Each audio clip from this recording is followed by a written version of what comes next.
I think the reason that, people outside of the industry are so in love with this space is because they can participate. So if I go and see a movie and I'm not in the industry, well, guess what? My dollars are part of the dollars that are being reported on.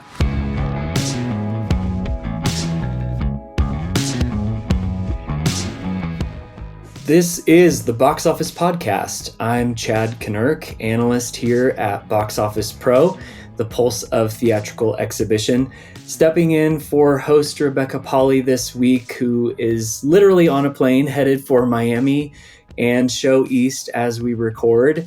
I'm joined today by Shawn Robbins, chief analyst at Box Office Pro, and Russ Fischer of the Box Office Studios, which provides editorial content to movie theaters. Russ, Shawn, great to be here with you. Yeah, you too. Yeah, likewise. This is actually the 200th episode of the Box Office Podcast, and ironically... Oh, wow. I didn't realize. Ironically, neither Daniel or Rebecca are here in the new segment to celebrate with us. Hey, I was there on day one. Nice. Awesome. I was doing your job today. I was hosting at that point, and man, it's weird to think about that. Just because, Shawn probably knows this. Chad, you may or may not. I mean, we started putting this together just before COVID hit. Yeah, and it was a whole thing of like how are we going to do this, and why? Or what are our goals and whatnot? And then COVID hit and kind of obviously changed everything, and in a way created a principle around which we organized the podcast for the first year easily. And so it's crazy to think about how bizarre those days were. Yeah. Mounting a podcast is no easy task. So congrats, Russ. Congrats to Daniel and Rebecca on 200 and the whole team. Daniel will be here this week in our feature segment, where we'll be hearing from Paul Dergarabedian, the senior media analyst at Comscore, who is receiving the Al Shapiro Distinguished Service Award at Show East this week. Before we take a look at the news and the weekend box office, a word from our sponsor this week, Cinionic. This episode of the Box Office Podcast is sponsored by Cinionic, a Barco company. A pioneer celebrated for its breakthrough cinema laser projection, captivating audiences with breathtaking visuals. With more than 100,000 projectors installed, Cinionic is trusted by exhibitors worldwide to deliver high-quality experiences that keep their customers coming back for more. From the booth and the screen to the moviegoer, Cinionic's all-laser portfolio offers an elevated, efficient, and eco-friendly solution for every screen. Ready to go laser? Contact an expert today at Cinionic.com. That's Cinionic.com. Next week, Rebecca will be back with a full recap and coverage of Show East. Not much news this week, but we have been following the SAG-AFTRA strike and have a few updates there to share. Russ, what's the latest on the strike? Where are we at? Well, a couple of days ago, the SAG-AFTRA passed kind of an unfortunate milestone, which is the 100th day of the strike. But on that anniversary, if you will, on that day, they were able to announce that the Producers Guild had set a return to the bargaining table, and official negotiations are set to begin again tomorrow, Tuesday, October 24th. That's tomorrow as we record this, which means 2 days ago as you listen to it. So, kind of notoriously, the last time they sat down, things broke down in a relatively public and large-scale way. We discussed that with Netflix's Ted Sarandos and other people on the producers and streaming side, reacting negatively to some of the proposals put forth by SAG-AFTRA. We'll see how things go this time. We know that they've kind of tweaked some of their bargaining points, but we don't have all of those in front of us yet. We don't know everything that they're going to take to the table. So we're just as interested as everyone else to see how this is going to go. At the same time, we've seen, weird kind of gossip outlet reportings of supposed lack of harmony within the ranks at SAG, with people pushing the union to get everyone back to work, all of which, frankly, seems a little bit like planted stories designed to try to kind of weaken resolve. So any of those things that you see that don't come officially from SAG-AFTRA or for their bargaining team or the captains there, I wouldn't put a whole lot of faith in. Let's see where things go this week. Hopefully, by the time you listen to this on Thursday, either there will be good news or they will be still at the table, which I would also take as good news. Yeah, a lot of ground to make up there, but stay tuned to the podcast and we will continue that coverage until the strike is resolved, which hopefully is sooner rather than later.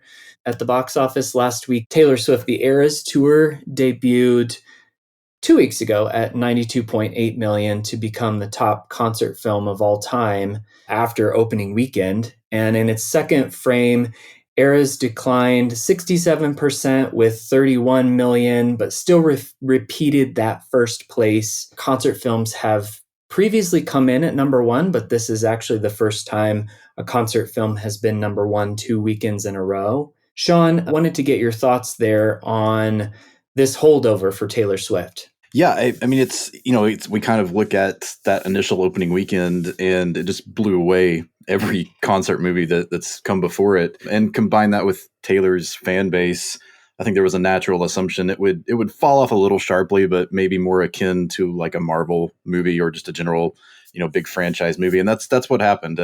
This is still just a huge result. I mean, $31 million in its second weekend is more or less equal to what the previous record was for Miley Cyrus and Justin Bieber in their first weekends over a decade ago. So it's kind of hard to find many more adjectives just to say how big this is, how important it is for theaters and for AMC to be thinking outside the box, for Taylor Swift to be thinking outside the box. This is a movie that's certainly helped fill some gaps on the calendar that came about as a result of the strike, that Russ was just talking about a few minutes ago. We lost Dune, we lost Ghostbusters, we lost Kraven the Hunter within the last few months, in large part because those films weren't going to finish production and or just couldn't be promoted.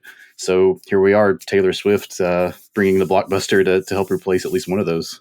And this is an interesting week because with the top two, we have films that are being released somewhat untraditionally. In second place, with a $23 million start, director Martin Scorsese's epic crime saga, Killers of the Flower Moon, an Apple original film, but distributed by Paramount. Shawn, I'm curious about this. With Taylor Swift's higher base price of $19.89, is there a possibility that Killers of the Flower Moon actually took in more tickets? I think it's very tricky to figure out what the average price is for any movie, but we at least kind of know where hers is, at least a sort of a baseline. And we know that Flower Moon drew a predominantly adult audience, which means its average ticket price is probably a little bit higher than the national average of $11 from the past year or so. I would say it was very close. Maybe you're talking a very small margin for error. Taylor certainly had a lot of pre-sales, but Flower Moon certainly had a lot more walk-up business over the weekend as those audiences showed up. So I would say, if it's probably almost too close to call between the two. And what are your thoughts here on the first of two major releases from Apple going theatrical? I think this is important in a lot of ways because we have Napoleon in November. Apple also has Argyle from Matthew Vaughn, that being distributed through Universal early next year. So this is kind of the start of a wave of Apple and streamers in general testing the waters with these major distribution models going exclusively to theaters. Certainly not the first by any means, but I think certainly one of the most high profile. And it speaks to where most of these companies are putting their mindset in terms of realizing how important that model is. The theatrical window is crucial, especially for big budget films like Flower Moon. Eventually it'll be on streaming. It'll boost their library content. But at the end of the day, as we've talked about, all of us on this podcast over the years, how important that model is to kickstart your revenue stream in theaters with this kind of a project. It really speaks volume, I think, to Apple embracing both sides and trying to figure out how they're going to make this work and balance it out going forward. Yeah, because we've seen Netflix do this in the past, but this is a little different because Apple's actually going through a major distributor like Paramount, where Netflix usually takes that on themselves. And this fall, they're releasing a lot of films to brief theatrical runs before heading to streaming. I think last time I counted, there were at least 5. Bradley Cooper's Maestro, David Fincher's The Killer, the Diana Nyad biopic, Todd Haynes. Yeah. Todd Haynes, May, December. And then there's the Julia Roberts, Ethan Hawke film, Leave the World Behind. So Netflix has been a little cagey about how long those theatrical releases are going to be. Like I said, it's not a new strategy. Of course, we'd love to see all of those films have robust theatrical windows. But Shawn, I'm curious about your thoughts on this. Does a limited time only help drive urgency to see it in theaters? Or with Netflix in mind, does it actually do the opposite, give some noteworthiness to a streaming film so subscribers will watch it there? That's a great question. I mean, I think it depends on the film. At the end of the day, I've always been a firm believer that selling something as a limited time only, just the obvious intent there is to pitch it as an event that can't be missed. You have to go see this as soon as you can. That's what everybody's talking about. You don't want to miss out on the conversation. That's kind of the marketing brain behind all of that. I think that can work in a lot of cases. I think especially with Glass Onion last year, we saw strong attendance numbers in theaters for its limited engagements. And, one wonders how big of a box office hit that sequel really could have been under normal circumstances. I think there may be some films that it'll be harder to sell that with, but that's I think that's just part of the era we're in now, and that's where Netflix is thinking as well, is which movies can we do that with? Every streamer is doing that. And which ones, are there just going to be limitations in terms of how much audience will come out in this day and age? I mean, you have to wonder about the degree to which some of these deals, especially on the Apple side, are made with an insistence of theatrical exhibition. After The Irishman, how intent was Martin Scorsese on having a real theatrical distribution for Killers of the Flower Moon? Same with David Fincher and The Killer. His last movie, Mank, was on Netflix, and it kind of disappeared. Ridley Scott is not a guy whose movies go to streaming only. He's a big canvas type of filmmaker, 9 times out of 10. Of course, he always makes his canvas bigger on home video. He always does a director's cut. And so that's great for streaming. But yeah, I wonder about the deal making here. I also see with Netflix seems to play a little more crassly towards the idea of awards season, which is where Bradley Cooper's Maestro comes in. You don't make a movie like that without thinking about Oscars. And to get Oscars, it's got to be in theaters. But I mean, I tend to believe along the lines of Netflix is using these as essentially big ad campaigns to get subscribers. But Netflix certainly wants the prestige of awards. And the irony here is I think that Paramount is in a much better position to actually take those awards this year. Mm-hmm. So curious to see how that all works out for them. Yeah, that's a really good point. And yeah, going back to Killers of the Flower Moon, I think, A- cinema score, I think it's going to find its place among Scorsese's greatest work. Every aspect of it is really compelling. It's well done. It's kind of what we expect from him, and yet it is another masterpiece. And the story really weaves together this really maddening tapestry of this forgotten chapter of American history. Shawn, did you have a chance to see it? I did. I enjoyed it. This is one I really wanted to make sure that I planned out way in advance, because once I heard about the 3.5 hour runtime, I was like, yeah, so this is going to be a Saturday morning for me. And, my wife and I saw it in IMAX, just, everything you said, Chad. I think it's another one of his great works. I could critique certain things, but I'm not Martin Scorsese. He's forgotten more than I'll ever learn about filmmaking. I don't think anybody wants to hear what I might critique about it. But yeah, absolutely. I think it was a great performance by Leo and Lily Gladstone. De Niro was great. I think the cinematography was just gorgeous. Like, you saw the budget on the screen. And yeah, I'm curious to hear, Russ, your thoughts if you had a chance to see it. Sadly, no, not yet.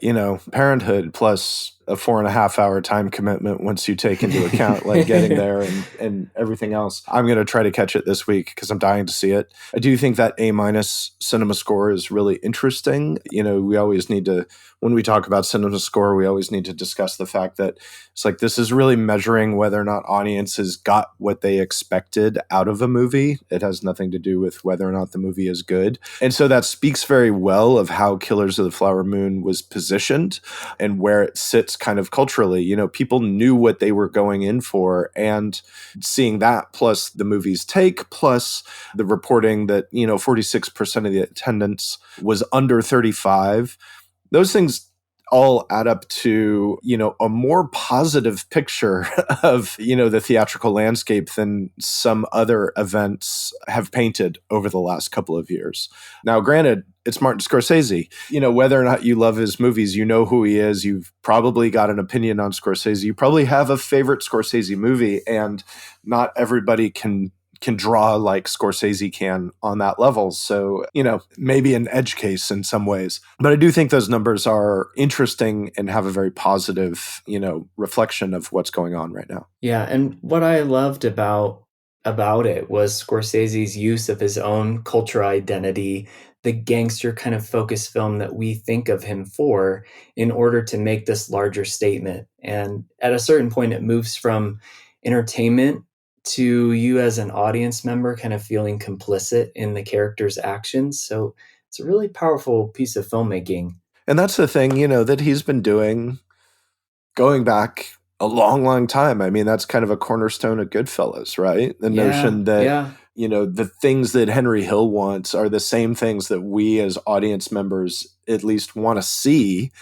And so seeing his fall and what happens to him as a result of those actions that we wanted to see certainly implies a complicity in us as well. It's like, oh, we love seeing gangsters do this stuff, but it's not, I think there's a stereotype in a way of Scorsese as kind of someone who endorses, mob figures or something because he has portrayed a number of those people on screen. And it's like, no, nothing could be further from the truth. Yeah, and it's a real focal point here that he's able to subvert that and almost subvert the Western genre. It opened overseas to 21 million, so 47% overseas. And in number 3, we have The Exorcist Believer at 5.6 million. Number 4, Paw Patrol, the Mighty Movie at 4.4 million. And then rounding out the top 5, Disney's re-release of the 1993 The Nightmare Before Christmas, which brought in 4.1 million.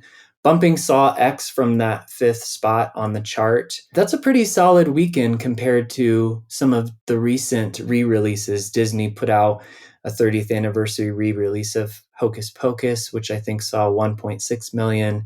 And then this summer, Jurassic Park's 30th anniversary re-release earlier this year, which I think also was 1.6 million. And Nightmare Before Christmas was on 1,650 screens, so that's considerably less than Saw X at 2,756. Shawn may agree with this. I feel like Nightmare kind of covers a couple of quadrants. You get horror fans, but you get families. You get people who are maybe taking their kids to see the movie for the first time. And so that's, the timing of it is obviously good, but I think the movie is good. The movie is really held up culturally, which is not to say that like Jurassic Park is not or something, but Nightmare Before Christmas hasn't really been exhausted in a way. It can still feel like kind of an event. And so I wonder about the degree to which that plays into those numbers. It's interesting that and Hocus Pocus, I think in recent years have seen something of a renaissance in terms of crossing over to the new generation. Like you mentioned Jurassic Park, that was obviously a huge hit when it initially came out. Nightmare and Hocus Pocus, especially Hocus Pocus, a little bit more low key. Certainly neither of them pulled, the kinds of numbers Jurassic Park did in the early 90s, but I think over time they've elevated from cult classics to legitimate classics, and maybe the absence of Halloween movies kind of helps to that degree as well. But I think exactly what you said, it's really generationally and culturally not just endured, but I think it's being passed down now, especially with Halloween itself seems to be, increasingly more popular as a holiday season and not just a one-day holiday. Yeah, Halloween is different now than it was 20 years ago. Oh yeah. Right, It's right. completely different. It's bigger, like you say. And as, perhaps represented by Home Depot selling 12 or 16 foot skeletons, whatever it was. That was not a thing. I almost bought one of those. I'm not going to lie. Oh, I get it. Yeah. If I had any place to store it, other than like having it awkwardly crouched in my basement for 11 months out of the year, I would consider it as well. But yeah, there is a different thing. Hocus Pocus is an interesting point because that movie, I feel like, unless you were in a very specific demo at the time, you probably didn't see or even really think about Hocus Pocus. But then kids grew up with it on video and they're not kids anymore and they have families. And I was a few years ago, like I was frankly surprised by Hocus Pocus kind of showing up as this thing that had a real cultural force because I'd never even considered that movie, to be perfectly honest. And it's exactly what you say. Like it's built into something that is much more than it was at the time it came out. Speaking of Halloween and the spooky season, this weekend's wide release from Universal, Five Nights at Freddy's, is a day and date title, but we have heard from Universal it's going to be on 3,500 plus screens. So one more Halloween spooky season release in the box office. Shawn, what are your thoughts on this? What's the box office looking like for this title? Yeah, this is one I've had kind of on my radar for a long time just because I'm not hardcore, but sort of tangentially tied into or aware of the gaming community around it. My nephew is a huge fan of it. He has been for years. So I've kind of been aware that there is a very fervent, loyal following for it. And I think that's kind of played into my bullish expectations for the movie, especially it being from Blumhouse and Universal, who just have this incredible reputation with horror films. And the fact that it's PG-13, it's going to draw in, it can sell tickets to that younger audience that wouldn't normally come out to an R-rated film like we usually see from Blumhouse. And pre-sales started out really strong. I think the one drawback initially, though, was that I'm not sure Exhibition realized how big the fan base was. And it wasn't given a lot of showtimes. It wasn't given much, if any, premium screen options.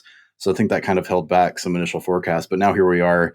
This will be coming out. This podcast comes out on Thursday when previews will be launching. I really think this could come very close to a new high water mark for Blumhouse openings, which, the top two are the Halloween Revival, I should say, the 2018 one. That one made $76 million on opening weekend. And the next highest is Paranormal Activity 3 from 2011, which was about $52.6 million. I have a very strong feeling Freddy's could come close to those top two, just with what we've seen buzz-wise. And that's despite the hybrid release. And that's one of the big X factors is how many people will opt to watch it at home. My gut feeling is, given Peacock's subscriber base not being comparable to the bigger ones out there, that the impact will be minimal. But, we'll see. It's just one of those variables that we have to weigh. Yeah, is that a strategy that can fit certain films like this, or perhaps the horror genre in general?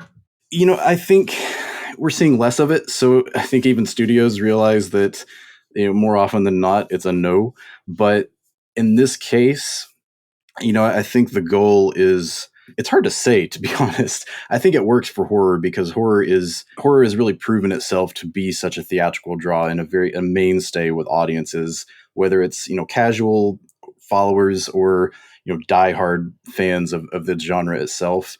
And it plays into the communal experience. You want to go see this with your friends or your family, not just this, but other horror films. It's part of sitting in a dark room. It's experiencing the surprises and the jump scares and everything together, the comedy. It kind of touches into everything that I think makes going to the movies what going to the movies is. But, we've only really seen this, interestingly, post-COVID from Universal and Blumhouse with the two Halloween sequels over the past couple of years. And unfortunately, those divided audiences to begin with, so I don't think we really have a good sample size to know how much they were impacted because they were front-loaded. You could blame that on streaming. You could blame that on the word of mouth, maybe both. With Freddy's, we'll see. We don't really know what the reviews are going to be like on this or how front-loaded it'll be by fans. So it's kind of another experiment in a lot of ways. They haven't done press screenings of Freddy's, which is, traditionally tells you that a movie is bad, but it's the thing with Freddy's is it's weird. Like, I did not play these games, but like you say, there's like a younger millennial and then Zoomer audience for whom Freddy's is huge. And it's like, is it just the thing that like maybe reviews are actually going to hurt that more because it's more important that the movie plays to that audience than anything else? And frankly, like the story of Freddy's is a little bit ridiculous and nonsensical, even for a horror movie. So it's kind of like, why subject the movie to reviews from, critics that do not know what that is and don't care? Why not just wait and let the audience see it? That's a good point. Yeah, and I think you're onto something there. This might be one of those examples we talk about a review-proof movie, and maybe the cheesiness and just the absurdity of the entire concept might actually help it. Like this might be the movie critics hate, but the people it's made for might end up loving it. And, clearly they're putting it out on Halloween weekend. So they're really playing into the synergy of all of this, almost pitch perfect. There actually is a press screening near me, so I'm going to try to go to that and see what that's like. But Rebecca said the same, that there weren't any around her. So yeah, we'll see. When is that screening? Is it like Wednesday night? Yeah, it's like 2 days before the release. Okay, right before the embargo. Yeah, there you go. Yeah. Our thanks to Russ and Shawn for joining us this week. Now in our feature segment, Daniel Loria sits down with Comscore Senior Media Analyst Paul Dergarabedian, the recipient of this week's Show East Al Shapiro Distinguished Service Award. And we are back here on the Box Office Podcast with an old friend of the industry and an old friend of Box Office who's been a part of our publication on and off. You've seen his name in our masthead, through our history. We've got the only Paul Dergarabedian, Senior Media Analyst over at Comscore, and the honoree at this year's Show East of the Al Shapiro Distinguished Service Award. Paul, welcome to the Box Office Podcast. Daniel Loria, it's so great to be here. It's such an honor. Thank you so much. Well, this is a conversation that I'm really glad we get to have because you're in the beat that we're in. And you're in a similar beat that we're in the sense that I think a lot of our colleagues have either a industry first role working for a vendor like you do over at Comscore, like we do here at the Box Office Company, or they might work a little bit more on a media role, like our colleagues over at Variety, Deadline, Hollywood Reporter, The Wrap, etc. They work for a publication that has a media background as their primary interest. We have a similar position here where we kind of walk both lines. There is the media side of what we do, and there is also the industry part of what we do, working for a parent company that's a vendor in this space. So it's a unique perspective that you have, and I can't wait to get started. So let's start right at the beginning. When did you first start working in the cinema space? Yeah, I was a bit of a late bloomer. I didn't even start in the film industry until 1993 when I was 32 years old. So I've been in the game 30 years, and I literally got into it really because I loved numbers, and my father was a rocket scientist and a mathematician. Although I was terrible at math, Daniel, in high school, terrible at math. But it really, for me, it's just a love of movies first and foremost. I've told the story many times. I won't go into it at too much length here, but seeing 2001: A Space Odyssey at the Cinerama Dome when I was about 7 years old, that was the moment. That's what everybody has, that moment when movies somehow affected their life or profoundly changed their life. And so I just fell in love with the cinema experience at that point. And I really got into this by just seeing the charts in the LA Times and the box office charts back in the 90s. I was fascinated by all that. Wound up getting a job back in March 3rd of 93 is when I first started at Exhibitor Relations Company. I've just been doing it ever since. I was part of Hollywood.com for a while, and then I started my own company, Media by Numbers, and then I moved over to Rentrack about 10 years ago, and now, Rentrack is part of Comscore. So I'm now part of Comscore. So 10 years there. But it was just the love of movies. And Daniel, I'm sure you're the same way. If you're an analytical thinker, but you're also a emotional person, or you have an emotional connection to art, our world is the perfect world in which you can combine the numbers and the emotional connection to the art that is the art of filmmaking and filmmakers that we all love. And that's really where it comes. And we're very fortunate that we're not tracking widgets, because widgets are, like a paperweight or something. If we were tracking paperweight sales, I don't think it would be the same thing, not even close to what we get to do, which is talk about movies, but also put it in the context of how are they doing financially? How much do they earn? And you and I and all of us in this space, and I think before we even started recording, you mentioned we have a particular responsibility to not only provide a commentary that is, unbiased, that is fact-based, but also not to jump on the bandwagon of, let's say, trashing the industry or trashing individual films just for the sake of doing that. We are in a position where I personally feel a very profound responsibility to meld the factual with a commentary that is hopefully insightful, and also without a sort of clickbait mentality, like just trying to get a headline or doing something like that. So that's really important to me. And movie theaters, to me, are just, that's my favorite place in the world. And I've loved going to movie theaters forever. The Al Shapiro Award, I'm so honored to even be considered for it, and to be getting this award at Show East in late October is a total honor. And I wouldn't even be honored if it wasn't for everything that the theater owners are doing in the studios. I'm just there to be a support system and also give a factual basis for the commentary. I think it's so important to contextualize performance. And that's essentially what we do. I think one of the misunderstandings when we talk about box office analysis is that we're, anointing hits and decrying misses and being in a position of an absurd puppet master, or basically kingmakers, which none of us that do this are in that position. We're only the Monday morning quarterback, basically. We're coming in on Sunday afternoon, Monday morning, looking at performance over a weekend and contextualizing that performance, saying, hey, this is how it's done in the context of a market. That's gotten a little bit tricky, I think, in recent years, as the whole concept of tracking box office and box office analysis went from what it had always been in publications like Box Office or Film Journal International, of informing colleagues within the industry. It's had more of a consumer-facing bent recently.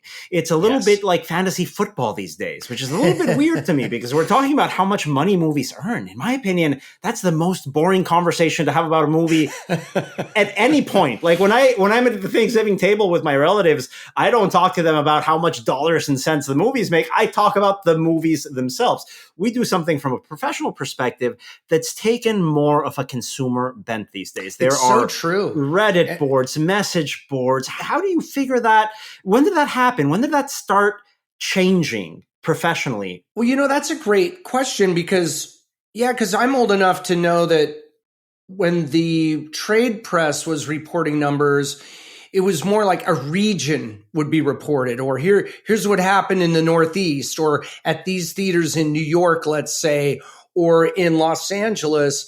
And it was very much inside baseball type of thing. And I think it was really the 82, 83, 84 when the trade papers actually put an entire top 10, top 20, then top 50 list of box office. And the LA Times, of course, being a company town newspaper, they were running the box office fairly early on. I don't know where that originated, where it was just mainstream press reporting on it.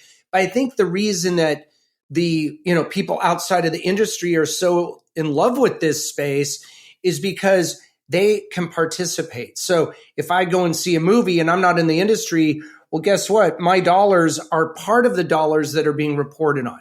So people have a vested interest. And again, left brain, right brain, it's like if it was just reporting on the sales of whatever it is, some good, just some hard good, that's not as exciting as movies. So, whenever when I talk to family about, and I have a lot of family members in the business, filmmakers and the like, mostly filmmakers, producers, directors, and writers.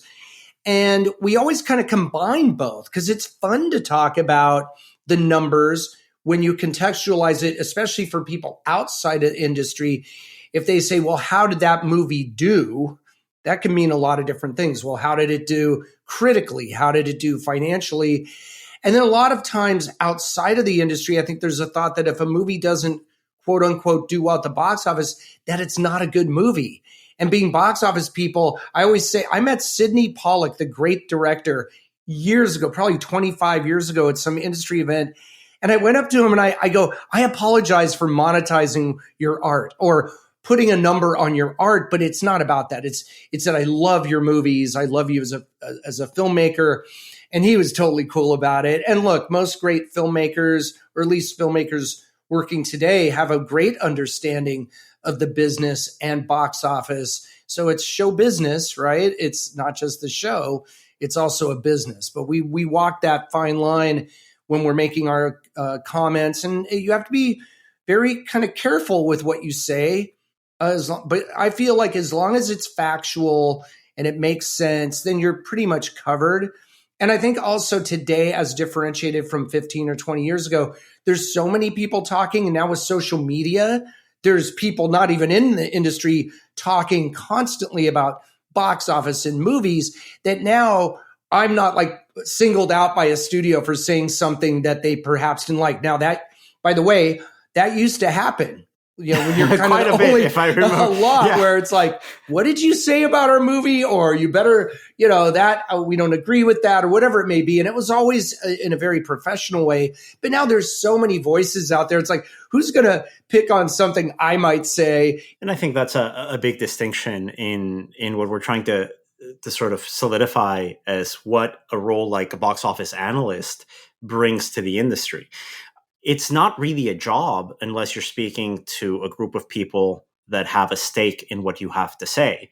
When we talk about a box office analyst, there might be how many of these positions out there, Paul? As a job, 50 worldwide it's a right very, now? very small community. That's for Very sure. small community. And what I love about the internet, and we've seen it with film criticism, is that social media and YouTube and TikTok have democratized the number of voices that can come in and participate. But of course, anytime you're talking about media, you have to come at it from a perspective of who your intended audience is. From a consumer level, I completely understand the rise of social media critics, of online critics. You saw that in your lifetime. I did as well. How legacy publications were the only folks that had access to early screenings, the only folks that had access in sharing what a movie was like. They were tastemakers. Once the internet comes, that wall crumbles down because And you're talking to YouTube- consumers. Daniel, you're hitting on something very unique and important that's happened because of, especially, I watch a lot of YouTube, and there are now political analysts, music journalists, art critics, you name it, stock analysts from all walks of life. Now, some are professionally affiliated, and others are just really smart people who know about music and architecture and movies and all that kind of, and finance. And it really has democratized the situation. Now, what you have to hope, though, is that the cream rises to the top, that if you have something great to say, you'll be asked to say it again and again, or come back to talk about different things. And the beauty of what we do, Daniel, is that every week it's a brand new product, meaning, and I don't call movies product, but I'm saying as analogous to other businesses where you might have the same model of car or the same brand for 7 years straight, you're remarketing the same thing over and over again, basically. And that's not a slam. But with movies, it's like you wipe erase the chalkboard, start again on every Thursday night if there's previews, and Friday, and every movie is unique. And that's what makes what we do. And for me, what I do so exciting, because it's never boring, always changing. And every weekend has a new trajectory, a new pathology, a new analysis attached to it. So It's really, I always say it here when it comes to box office analysis, prior performance never dictates future results. I think that's the golden rule that we have to approach this. It helps us set benchmarks. It helps us contextualize, right? But it's never something that we can come in with an expectation or a guarantee. I mean, right? Could anyone have predicted Barbenheimer based on something that happened before? No. We had no reference point for that. That was a totally unique situation. And again, that's where I think probably people who may not have been either interested in movies or box office suddenly were like, wow, this is the number one story. And by the way, it's always a positive story generally when it comes to movies, when it's a positive thing like big box office or a cultural phenomenon. And again, the Barbenheimer phenomenon proves how unpredictable and unique this business is, because if you had asked you, Daniel, or me at the beginning of the year, could you have predicted Barbenheimer? Absolutely not. Now, when they set those two films on the same date, that kind of set that into motion. But before even those dates were set, if you said Barbie and Oppenheimer are coming out in the summer of 2023 and there was no release date set, and you said, well, there's going to be this thing called Barbenheimer. Never. You would have never. Like you said, the past is no reference for the future necessarily, although now everyone's trying to say, like, when Saw and Paw Patrol open, it's going to be Saw Patrol. And now everyone's trying to find these ways to and I didn't invent that, ways to mash up movie titles and that kind of thing. One of the things we touched about earlier in the conversation is just how much we've seen other media roles in this industry sort of open up and be more inclusive and be more accepting, democratize themselves a little bit more. It's interesting in that even though we've had a big push towards a B2C engagement, a consumer-oriented engagement, a fan-oriented engagement of box office analysis and box office numbers, we really haven't seen that sprout up like we've seen in other areas. Now, some folks do have that approach, and I'm sure, like ourselves, we do get emails here from people starting out saying, hey, how can I make this my job? How can I get started in this? And I always try to make that distinction in that it has to be for an audience. The difference between analysis and bar trivia is who you're speaking to and who you're delivering insights to. And unfortunately, I think a lot of bad box office writing, and there is so much bad box office writing out there, is bar trivia. It's people that want to know what the number 3 second weekend on the third weekend of July is going to be. Just things that really don't give any actionable insight for stakeholders within this industry. And you know who the stakeholders are. It's vendors, it's exhibitors, it's mom and pop concession suppliers. That's who our audience is. We have no interest in here saying who the top 15 flops are or what the best DC superhero is. That's not the business we're in. And I think that's maybe a big division point between the hobbyist aspect of this and maybe the more professional leaning aspect of this. From your perspective, what would your advice be to folks that want to get in on this? Well, like you said earlier, it's a very small community, and it's really fun for people to kind of delve into this and dive into the numbers. And look, people do the same thing with sports.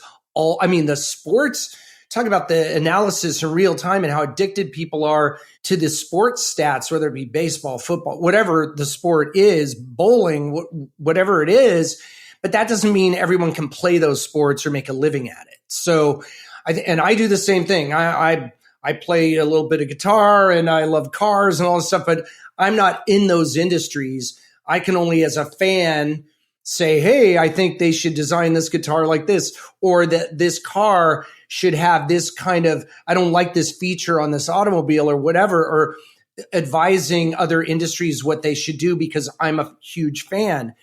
Being a fan doesn't make you an expert, but it can make you a very, at least, well-informed person enough to have a fun conversation. Now, if you're not interested in making a living at it, the democratization, as you said, you could go on YouTube and post videos every day about box office, about movies. But there are people online who have huge followings who are not necessarily counted as professionals in the industry. And I don't look at it like an elitist thing, like I'm better than anybody else, or anything. It's just if somebody's asked me, should you go into this business to make a living? Well, you could certainly try. And for me, I never went into it with that intent. It was something I was interested in. I wound up with a mentor way back in the day who helped me get my footing. And then I had a lot of help along the way. And I want to say, just in reference to the Al Shapiro Distinguished Service Award, which I'm so honored to receive at Show East this year from the Sunshines, which I'm so honored, that I wouldn't be receiving that award if it wasn't for what everybody else was doing. It was the movie theaters and the studios creating the movies that go in the movie theaters, and the theater managers and the distribution and marketing folks at studios, and the people on the ground level, or, on the really at the theater level doing their thing. I wouldn't have anything to talk about and nothing to be honored for if it wasn't for that community. So I owe it all to everybody else. All I did was just never stop.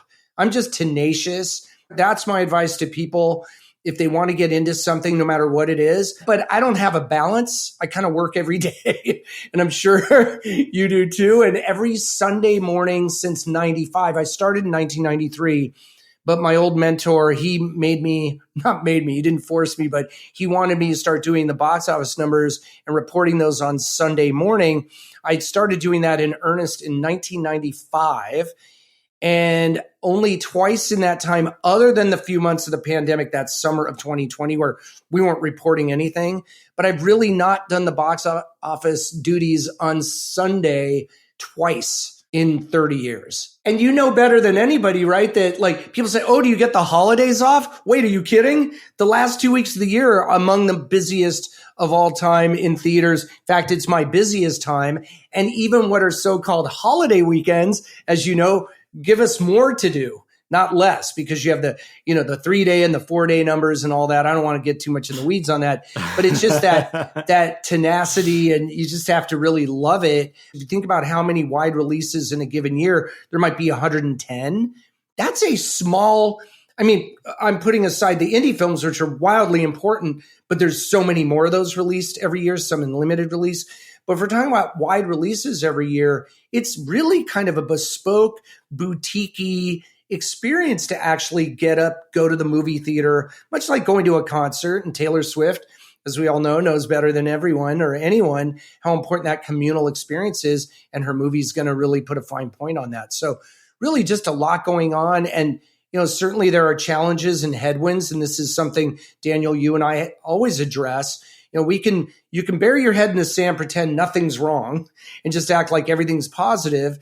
So I think tempering our optimism and enthusiasm for the business with the real world impact that the strikes are having, that other situations may have on the industry, you have to look at both sides of that coin, but you also have to be measured, balanced, and really factually correct in your analysis. And the analysis also has to be, I think, contextualized and presented in the right way. What we do here when we talk about movies on a box office analysis perspective is quantitative analysis, not qualitative analysis, quantitative analysis. We're not at all, like you mentioned with your commentary when you ran into Sidney Pollack, we're not saying if a movie is good or bad. I probably, like myself, some of my favorite movies, I think maybe played in 3 movie screens. I was just going to say total, that. right? Some of my favorite movies were considered bombs. Going back to my 2001 A Space Odyssey story, people walked out of that movie. It was not a huge box office hit when it came out. It took years for that movie to be appreciated. But yeah, I totally agree with you. And it's such an important distinction to make, because sometimes we do get a little bit of heat, in our perspective here in the media of like, hey, your commentary on the financial performance of my film can impact how my film is received. I disagree with that respectfully. Every time I hear that, I think your film works at a certain level, and its success has absolutely nothing to do with ticket sales. We are merely giving information to stakeholders like vendors, like exhibitors, like studios, so they can make business decisions around your film. The business life of your film is completely separate than the qualitative, the art, the social, the cultural life of your film. And that's true. Although I do think when there are projections put out about an opening weekend and a film vastly underperforms, and not only that, you take some big franchises that were expected to do so well this summer, and I think by and large they did. Some of these franchises, though, Daniel, are a victim of their own success, because then suddenly the bar is raised so high that even if a movie makes what would for any other film or franchise be considered a home run, knock it out of the park hit, for certain films, certain characters, iconic film characters that didn't deliver what many had thought they should have in terms of box office. That's a tough one, because how do you live up to that? The movies I tend to love are movies that maybe challenge your expectations, are movies that maybe push buttons. Those movies, by definition, shouldn't be judged on their financial performance. Well, I think one of the most useless arguments we can have is ranking specialty box office in terms of hits or misses. When we talk about the art house, the least relevant conversation as to where it's supposed to go is the financial conversation. I love it when we get a difficult film that's hard to sell. It's not about, for those films, the currency is the reviews and the buzz. Because if you go into the indie film world expecting to make oodles of cash or you can have a breakout hit that has massive profitability. But I just like the fact that the A24s and the Focus Features and the Searchlights of the world and all the great indie distributors they go out on a limb for these films. And even though a streaming release would be much less expensive to mount, they go for it and put these films in theaters.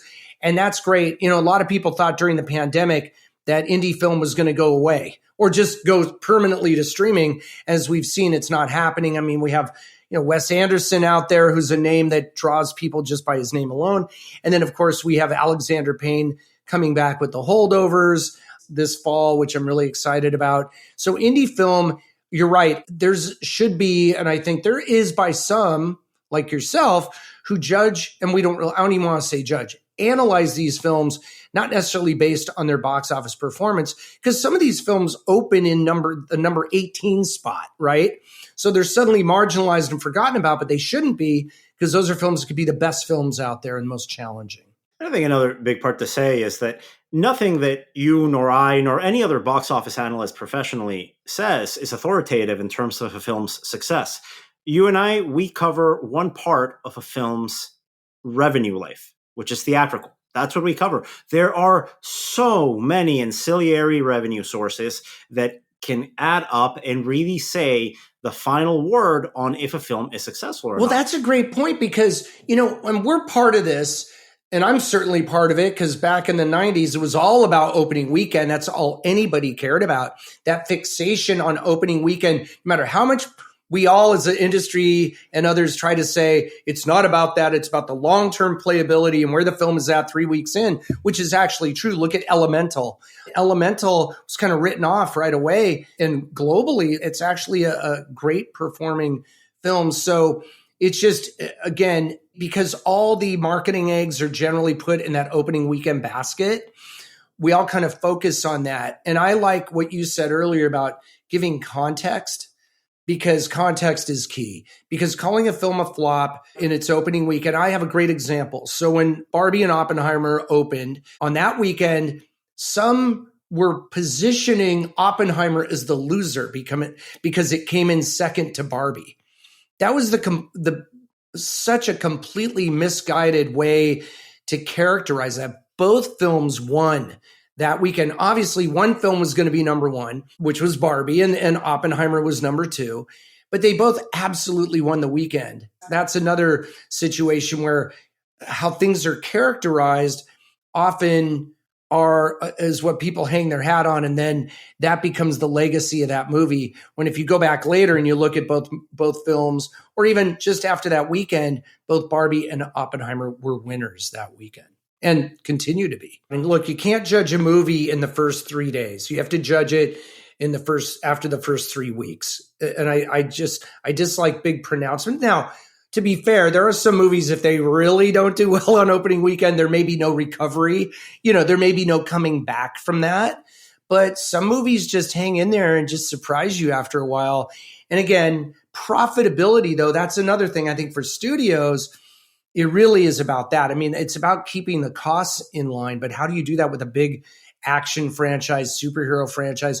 They're kind of stuck with having to pour a lot of money into those films. So, you could have a movie that makes $500 million worldwide and still is not profitable. Although after ancillaries and all that, they may be. You're correct on what you said earlier about that. But that's what makes it interesting. And guess what? When you have ups and downs, and dare I say hits and flops, even though I hate using that, you know what that means, Daniel? It means we're in a normalized or a normal marketplace. That's what always has earmarked the box office, is that roller coaster ride, the unpredictability, the sleeper hits, the unpredictable films, the films that did better than expected, the Barbenheimer phenomenon that comes out of nowhere seemingly and takes the world by storm. But at the end of the day, no matter what's going on with the industry internally, we know from the way that people, the movie lovers out there, have reacted over the past 3 years particularly, is that they loved going to the movie theaters before the pandemic struck, during, went to the drive-in.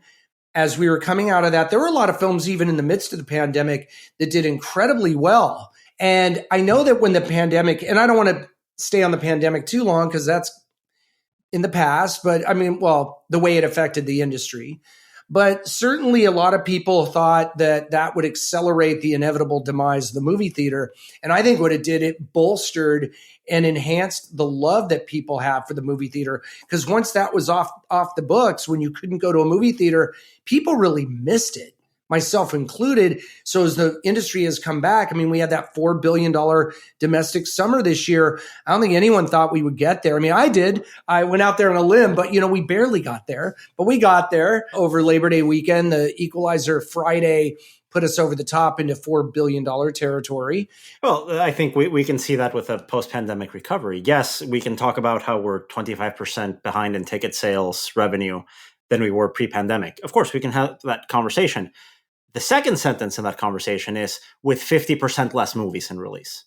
You have to include the second part of that conversation. So I don't mind the headlines that say, hey, oh my God, the box office hasn't recovered after the pandemic, 25% behind. Okay, yes, that's factually correct. Say the part about how there are 50% less titles in the market to make up that ground. And I think that's where the industry is. And with that pipeline question mark that we have looking into the end of this year, the beginning of next year, with labor disputes going on right now, I think that's a concern. And like you, I think we're all eager to see this resolved. The way this industry hits its heights is when everybody finds a way to work together. There are so many different touch points here. You just said it, because Barbie and Oppenheimer happened because everything at that point was firing on all cylinders, from the writing to the acting to the marketing to the distribution and then the movie theater exhibition.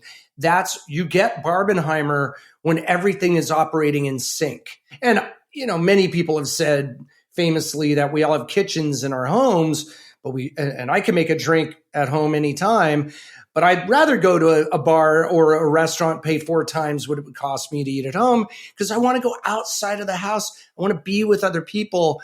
And the halo effect that the movie theater has on all those businesses, from ride share to local pubs to local restaurants, bookstores, you name it. I mean, the movie theater is the anchor not only for our culture, but it's just an anchor. It's something that it's part of us. It's baked into our DNA. I mean, anyone you talk to about what you do or what I do, Daniel, they instantly feel a connection, even if they're not box office people.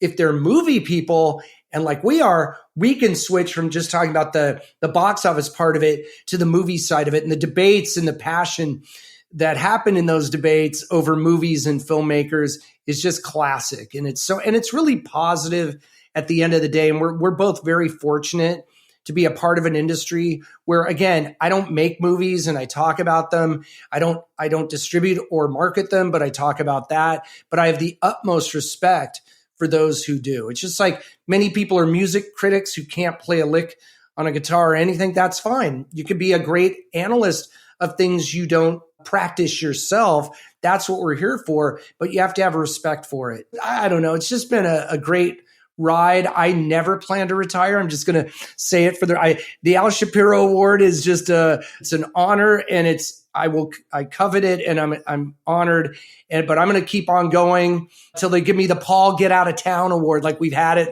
It's time for you to go, pal. You've been in this 50 years or whatever. You have to show up to Bangkok to get that at Cineasia.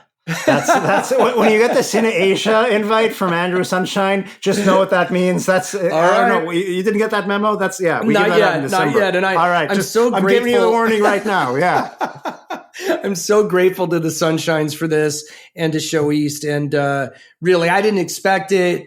And I'd like to thank the Academy. No, I'm just kidding. But it is, I look forward to seeing everyone there. And it's going to be great. So I love Show East. I've been going to that for years and decades, really, since the 90s. Yeah, that's the Atlantic City days. Then it went down to Hollywood, or Orlando for a bit, then Hollywood, Florida, and now finally down in Miami.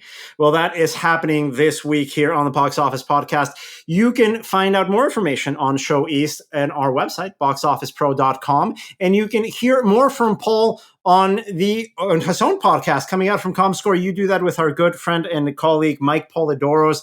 When do you guys come out with new episodes? We do that every 2 weeks. Every other Monday, Mike Polidoros from Paper Airplane Media and we co-host a podcast kind of wrapping up the weekend and looking ahead. And it's never scripted, kind of like us. We just go, man. I love this. I don't like scripted stuff. So, and plus there's the beauty of editing, Daniel. So no, really, Ticket to Ride. And then I have another podcast where I interview filmmakers. I do maybe once a month or once every other month where I interview filmmakers. That's my Comscore Many Screens Big Picture podcast. But the Comscore Ticket to Ride podcast is the one that we do every other week. Well, that's where you can find Paul, or you can just open any newspaper on a Monday morning or on a Sunday afternoon. You'll find his name. Paul Dergarabedian, thank you so much for joining us here Daniel, on the podcast. Thank you, and thanks to Box Office and everything you guys do over there. I admire your work, and we're in this together, man. So it's a unique spot that we have, and I know, such as yourself and like you do, I'm so grateful to this industry. It's just a great industry to be a part of. Thanks again to Russ Fischer, Shawn Robbins, and Paul Dergarabedian of Comscore, and to this week's podcast sponsor, Cinionic. The Box Office Podcast is produced by the Box Office Company, Box Office Pro, and Record Edit Podcast. New episodes are available every Thursday, so please subscribe on your platform of choice and check back next week.